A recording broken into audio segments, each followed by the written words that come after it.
참 좋은 날입니다.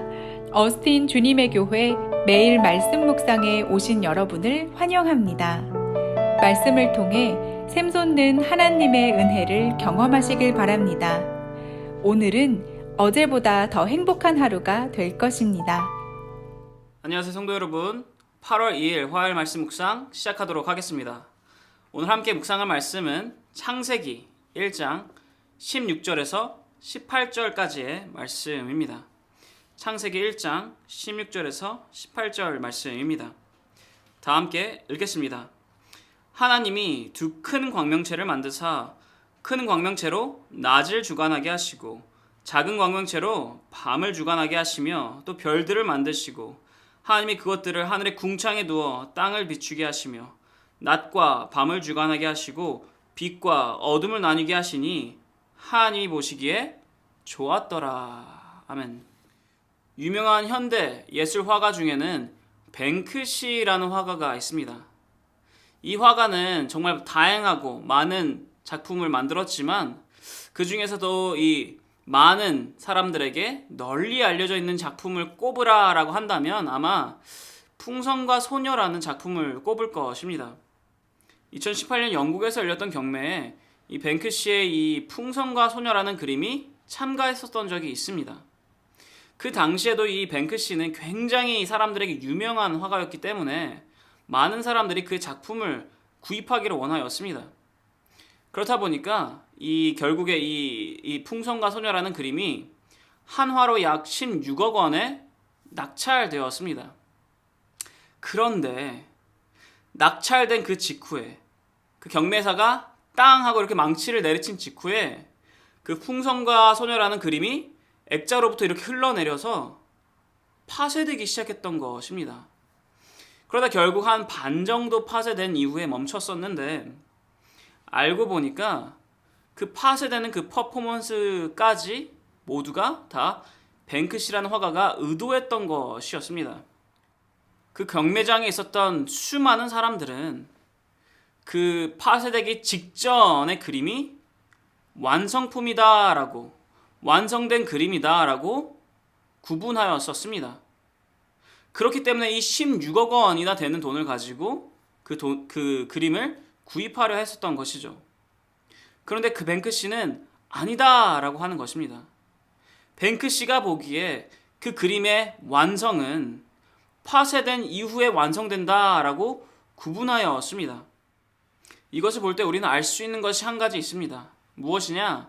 바로 창조자만이 창조물의 온전하고 올바름을 구분지을 수 있다라는 것입니다. 아무리 주위에 있는 수많은 사람들이 이것이 온전하다, 저것이 온전하다, 이 방법이 올바르다, 저 방법이 올바르다 아무리 말을 할지라도 결국에 창조자만이 창조물의 온전하고 올바름을 구분지을 수 있다라는 것입니다. 이것은 예술품에만 한정되는 이야기가 아닙니다. 만물에 통용되는, 적용되는 이야기입니다. 모든 만물의 주인, 모든 만물의 창조주이신 분은 바로 하나님이십니다. 그렇기 때문에 하나님께서만이 창조물의 목적과 온전함과 올바름을 결정하시고 구분지으실 수 있으십니다. 그리고 우리는 이것을 창세기를 읽음을 통해서 더욱더 명확히 알 수가 있습니다. 오늘 본문에서 하나님께서는 빛을 구분을 하십니다. 해로, 달로, 그리고 별로 빛을 구분하십니다. 해에게는 낮을 주관하게 하시고 달에게는 밤을 주관하게 하시고 별들은 밤에 떠있게 빛을 내게 하십니다. 그런데 여기 16절을 보시면 사실 해라는 단어 혹은 달이라는 단어가 거론되지 않습니다. 해 혹은 달이 아니라 여기에 큰 광명체와 작은 광명체라고 이렇게 거론이 되어 있습니다. 여기에는 그 이유가 있습니다. 그 이유는 무엇이냐? 바로 이 당시에 이 시대의 사람들은 해와 달을 신성시 여겼기 때문입니다. 모세가 해와 달을 신성시 여겨서 거론하지 않은 것이 아니라 다른 사람들이 혹여나 해와 달을 신성시 여길까봐 일부러 거론하지 않았다라는 것입니다. 즉 혹여나 사람들이 창세기를 읽으면서 주인공을 혼동할까봐 일부러 해와 달을 거론하지 않았다라는 것입니다. 성경이라는 책의 주인공은 누구십니까? 하나님이십니다. 하나님께서 어떠하신 분이시고 어떠한 일을 하시는지 쓰여있는 책이다라는 것입니다. 이것은 창세기에서도 마찬가지입니다. 창조의 역사 가운데서도 마찬가지입니다. 그런데 우리는 이 창세기를 읽을 때 특히나 이 창조의 역사 가운데 주인공을 착각할 때가 있습니다. 창조물이 주인공이다라고 착각을 할 때가 있습니다. 첫째 날에는 빛이, 둘째 날에는 하늘이, 셋째 날에는 땅과 바다가, 넷째, 다섯째, 여섯째 날에는 생물이, 그리고 더욱이 인간이 주인공이다라고 이렇게 착각을 할 때가 있다라는 것입니다. 오, 이것이 새롭게 만들어졌네.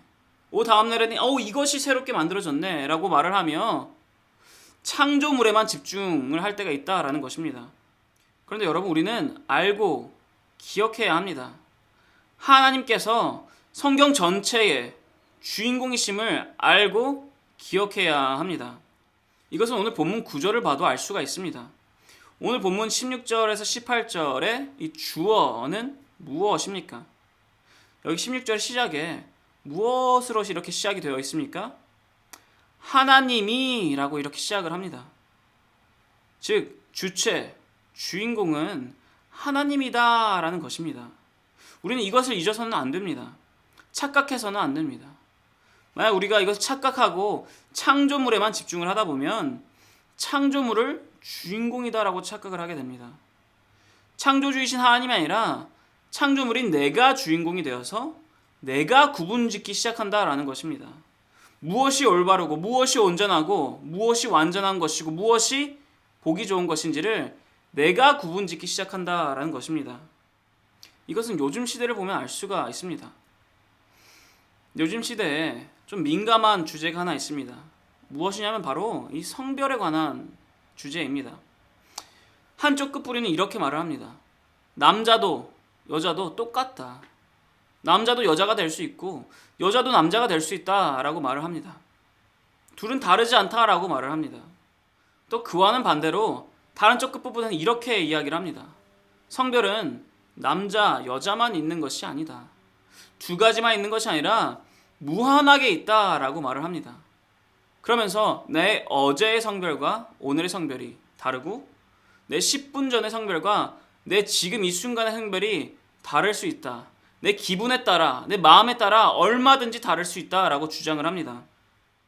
각자 자신이 주인이 되고 주인공이 되어서 무엇이 온전한 모습인지, 무엇이 완성되고 완전한 모습인지, 무엇이 보기에 좋은 모습인지를 판단하고 결정짓고 구분짓는다라는 것입니다. 그러다 보니 세상이 혼돈으로 가득 차게 됩니다. 싸움이 일어난다라는 것입니다.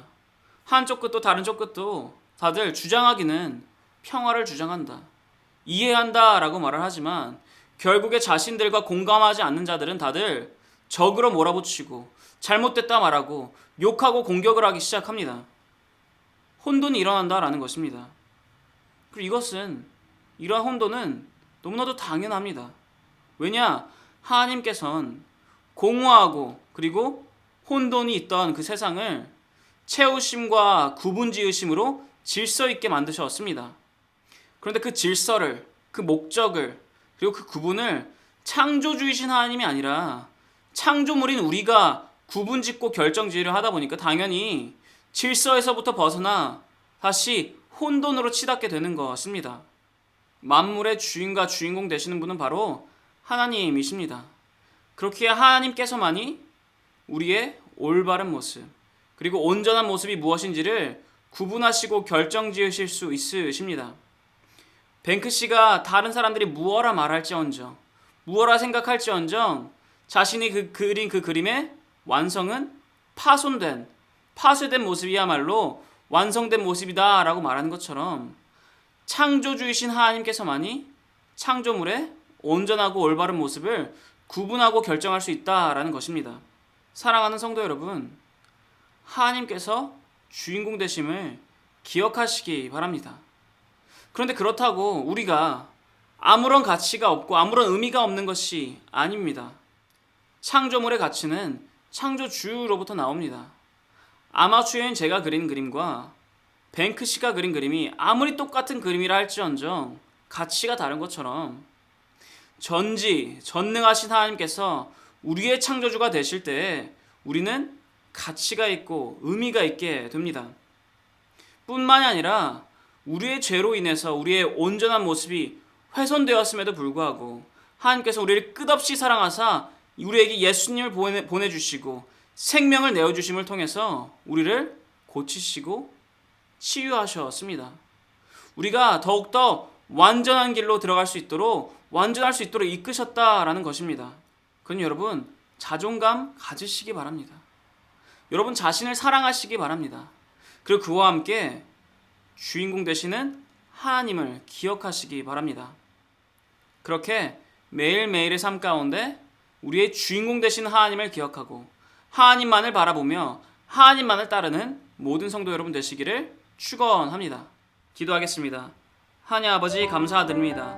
만물을 창조하신 하나님 아버지께서 우리의 주인이시고 우리의 주인공 되시고 우리의 창조주이심에 감사를 드립니다. 주님께서 우리의 주인공 되실 때 우리의 삶은 혼돈 가운데 떨어지지 않습니다. 주님께서 우리의 주인공이실 때 우리의 삶은 공허하지 않습니다. 주님을 항상 우리의 주인으로 삼고 주인공으로 삼고 주님께서 구분 지으시고 결정 지으신 그 질서대로 나아가는 우리 모두 될 수 있도록 이끌어 주시고 인도하여 주옵소서. 그렇게 항상 주님을 기억하며 나 자신을 사랑하고 주님을 사랑하고 다른 이들을 사랑하며 나아가는 그런 하나님 아버지의 자녀 될 수 있도록 허락하여 주옵소서. 감사합니다. 주님, 살아계신 예수 그리스도 이름으로 기도드렸사옵나이다. 아멘. 화요일 기도 제목으로 함께 기도하기를 바랍니다. 첫 번째로 온라인 예배와 모임들을 위해서 기도해 주시기를 바랍니다. 온라인으로 모이지만 그 예배와 모임 가운데 동일한 하나님의 은혜가 있도록 기도해 주시기를 바랍니다. 그리고 또한 참석자들이 그 예배와 모임에 정성을 다해 참여할 수 있도록 기도해 주시기를 바랍니다. 두 번째로 함께 기도하였으며 하는 것은 화요 중보 기도 모임을 위해 기도해 주시기를 바랍니다. 이 화요 중보 기도 모임이 성령 충만한 기도 모임이 될 수 있도록, 그리고 또한 이 화요 중보 기도 모임이 교회의 영적 동력이 될 수 있도록 기도해 주시기를 바랍니다. 세 번째로 기도하였으며 하는 것은 선교사님들을 위해 기도해 주시기를 바랍니다. C국의 임동화 선교사님, 필리핀의 오정윤 선교사님, 러시아의 김성종 선교사님을 위해서, 그분들의 사역을 위해서, 그분들의 삶을 위해서, 그분들의 모든 것을 위해서 함께 기도하였으며 합니다. 기도하겠습니다.